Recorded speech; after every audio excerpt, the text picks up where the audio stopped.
चलिए हेलो बच्चों। तो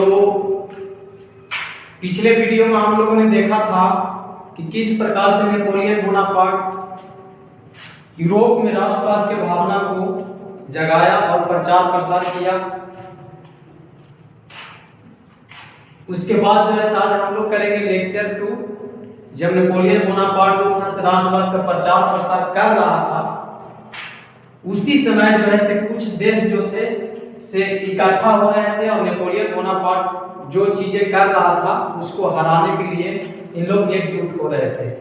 तो हम लोग पिछले वीडियो में पढ़े थे नेपोलियन बोनापार्ट जो है पहले राष्ट्रवाद की भावना कहाँ जगाया? फ्रांस में। और फ्रांस में जो है पूरी तरह से अपना आधिपत्य जमा लिया था। उसके बाद जो है धीरे धीरे कर अदर जो कंट्री थे, जो उससे लगे हुए कंट्री थे, यूरोप में जितने भी देश थे, सारे देश में जो है राष्ट्रवाद की भावना पनपने लगा और लोग जो है जागरूक होने लगे और राजा के खिलाफ जो है आंदोलन करने पे उतारू हो गए। और कुछ अगल बगल वहां पे भी उन लोग को जो है सफलता मिला। लेकिन उस समय जो है कुछ बड़े देश जो थे, जो छोटे छोटे देश पे कब्जा किए हुए थे, उन लोग जो है एकजुट हो रहे थे और इसको हराने का जो है प्रयास कर रहे थे।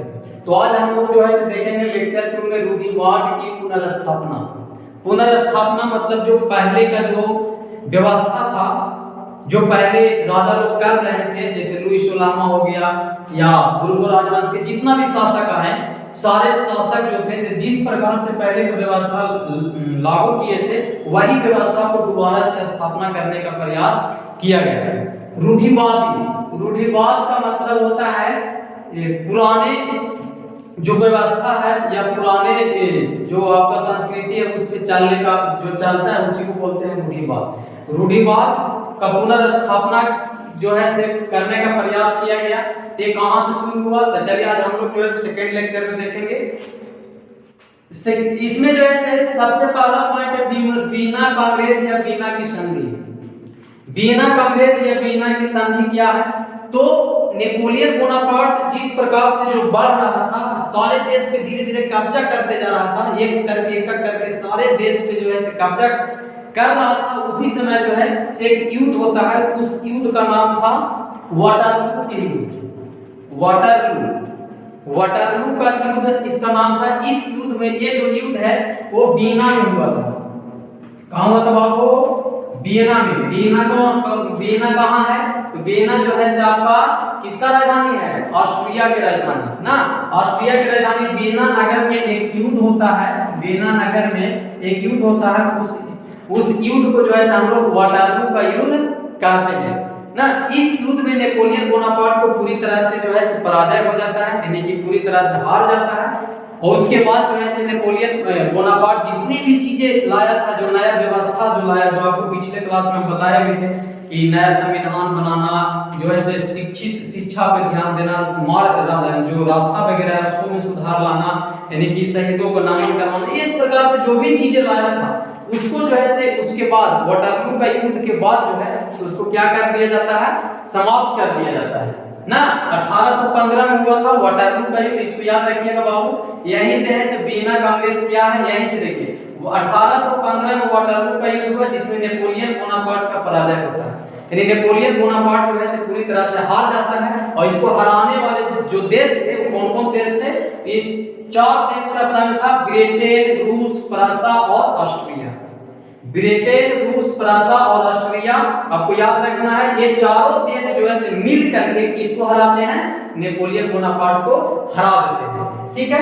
हराने के बाद जो है ऑस्ट्रिया की राजधानी कहां हुआ था? ऑस्ट्रिया की राजधानी वीना। ऑस्ट्रिया की राजधानी कहां है? वीना में जो है युद्ध हुआ तो वहीं पे जो है नेपोलियन बोनापार्ट को हराया जाता है। और ऑस्ट्रिया के चांसलर उस समय कौन था? मेटरनी। ऑस्ट्रिया के चांसलर उस समय मेटरनी था। यानी कि ऑस्ट्रिया के चांसलर मेटरनी के अध्यक्षता में 1815 ईस्वी में वियना में एक जो है संधि किया जाता है, एक बैठक किया जाता है। उसी संधि को हम लोग बोलते हैं वियना कांग्रेस।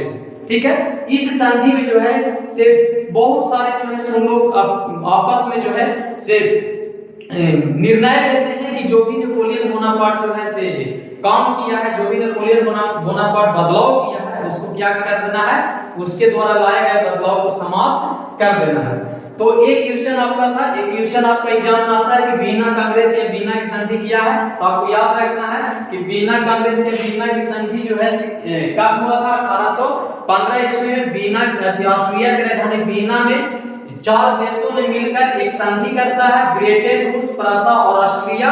और ये संधि का जो अध्यक्षता है वो कौन करता है? ऑस्ट्रिया के चांसलर मेटरनिक, यानी मेटरनिक की अध्यक्षता में एक संधि की जाती है। इसी संधि को हम लोग क्या बोलते हैं? वीना कांग्रेस या वीना की संधि। अब इस जो संधि किया गया, कोई भी बैठक किया जाता है या किसी भी प्रकार का कोई मीटिंग होता है, उसमें कुछ ना कुछ उसका उद्देश्य रहता है।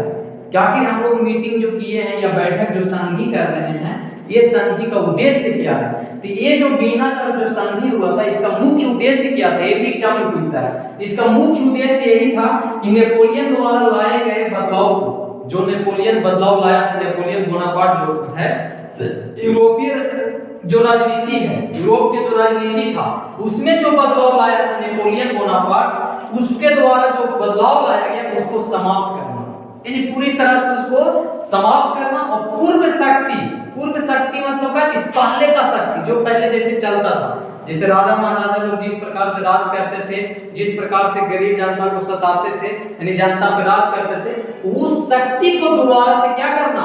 लागू करना ना, ये था इसका मुख्य उद्देश्य। इस संधि के बाद नेपोलियन युग का क्या हो जाता है? अंत। अब नेपोलियन जो है बोनापार्ट को पराजय हो जाता है, उसका हार हो जाता है, तो उसका जो है उस नेपोलियन बोनापार्ट के युग का यहाँ पे क्या हो जाता है? अंत हो जाता है, और मेटरनिक युग का आरंभ होता है। मेटरनिक युग। अब ऑस्ट्रिया का चांसलर था कौन? मेटरनिक। उस मेटरनिक ने अब जो है खेल खेलेगा और नेपोलियन बोनापार्ट का युग यहाँ से क्या हो जाता है? समाप्त हो जाता है। तो आपसे पूछता है क्वेश्चन कि नेपोलियन बोनापार्ट युग जो है किस संधि के बाद समाप्त होता है? तो किस संधि के बाद समाप्त होता है?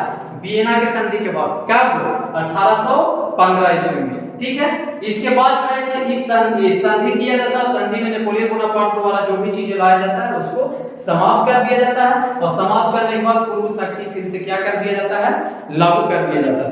तो ये है वीना कांग्रेस या वीना के संधि। इसको नोट कीजिए जल्दी। अब हम लोग इसका आगे पढ़ेंगे कि इस संधि में क्या क्या चीजें बदलाव किया गया। इस संधि के द्वारा जो है 4 देश मिलकर लड़ा है। जैसे हम लोग भी हैं, तो हम लोग कहीं पे अगर किसी चीज के लिए कुछ आंदोलन करते हैं, किसी चीज के लिए हम लड़ाई लड़ते हैं, तो उसमें जो है से कुछ ना कुछ उसमें लालच होता है ना, कुछ ना कुछ लालच होता है कि अगर हम लड़ेंगे तो हमको ये चीज क्या होगा? मिलेगा। तो इन लोग ब्रिटेन, रूस, फ्रांस और ऑस्ट्रिया जो लड़ा था, इन लोग के बीच में जो है से कुछ ना कुछ लालच था। तब जो संधि के बाद जो है इन लोग को कुछ जो क्षेत्र दिया जाता है, उसके बारे में हम लोग पढ़ेंगे। इसको नोट डाउन कीजिए जल्दी से।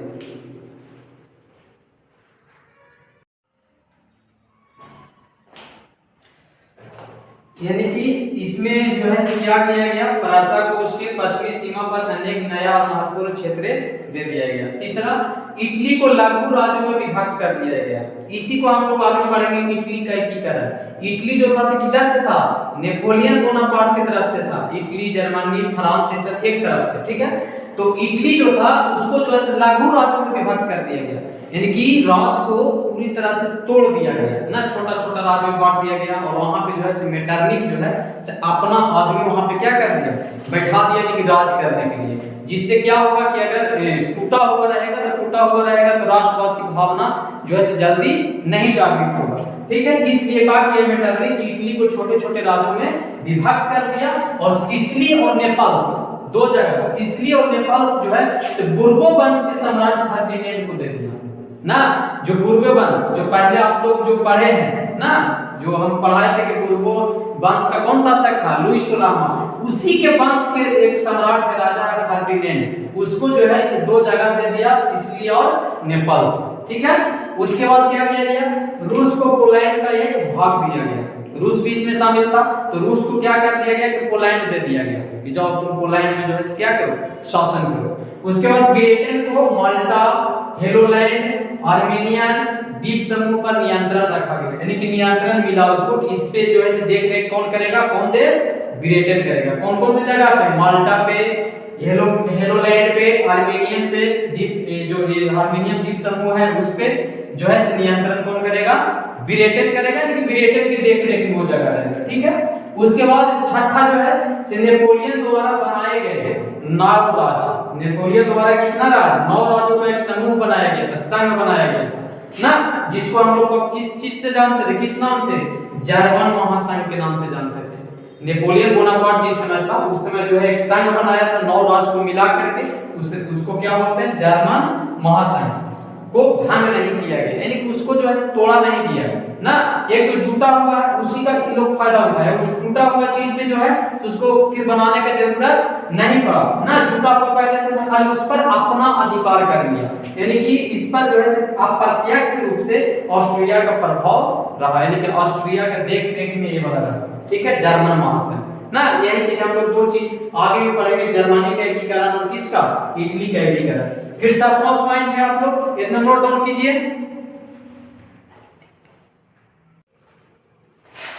फिर क्या किया गया, नेपोलियन द्वारा पराजित राजवंशों को पुनर्स्थापना किया गया। नेपोलियन जो जिस राजा को हराया था उस सारे राजाओं को फिर से जो है स्थापना किया गया, यानी फिर से उनको राजपाट दे दिया गया। उसके बाद फ्रांस और स्पेन में बुर्बो राजवंश का स्थापना हुआ, जो पुरातन जो व्यवस्था था, जो बुर्बो राजवंश था, उसका स्थापना कहाँ हुआ, फ्रांस और स्पेन में। उसके बाद फ्रांस में लुई 18वां, लुई 16वां तो खत्म हो गया था, उसके बाद लुई 18वां को राजगद्दी मिला। अरे जो है फ्रांस के राजगद्दी पर कौन बैठा, लुई 18वां। ठीक है, उसके बाद इटली में ऑस्ट्रियाई राज परिवार को सत्ता सौंपी गई, यानी कि इटली में जितना भी जो टुकड़ा जो लघु राज्यों में जो बांटा गया उस सारे राज्यों पर जो है ऑस्ट्रियाई परिवार, ऑस्ट्रिया के जितने जो राजा जो परिवार थे, जो कुलीन वर्ग के जो लोग थे, राज परिवार, उन लोग को जो है सत्ता क्या किया गया, सौंपा गया, यानी कि सारे लोगों को दे दिया गया। लेकिन ये सारा चीज जब हो रहा था ना, ये सारा चीज इन लोग जब कर रहे थे, तो जो पराजित राज्य हुआ था, जो देश पराजित हुए थे, उन लोग में जो था राष्ट्रवाद की भावना और पनप रहा था ना, वो लोग हार अभी नहीं माने थे। इन लोग जो है उन लोग को हरा करके ये सारा चीज जब कर रहे थे, तो उन लोग में भी जो है राष्ट्रवाद की भावना रुक नहीं रहा था, यानी कि कुछ समय के लिए दब गया था ना, मजबूरी के कारण जो है उन लोग को दब गया था।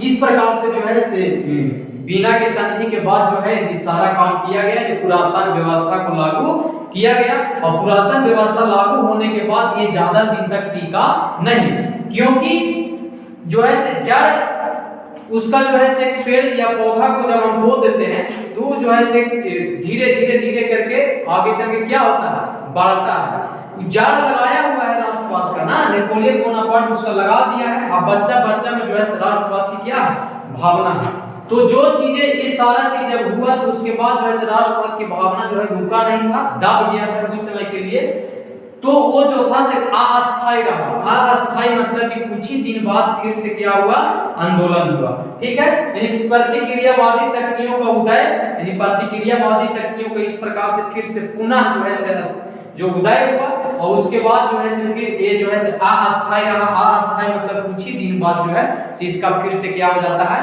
पतन हो जाता है। तो अब हम लोग जो है सारा पढ़ लिए ना कि किस प्रकार से नेपोलियन बोनापार्ट को जो है वाटरलू के युद्ध में जो है हरा दिया गया। हराने के बाद जो है बीना की संधि हुआ, और बीना की संधि किन देशों के बीच हुआ था, रूस, ब्रिटेन और कौन, रूस, ब्रिटेन, प्रसा, ऑस्ट्रिया, इस चारों देश के बीच में जो है क्या हुआ, बीना के संधि हुआ।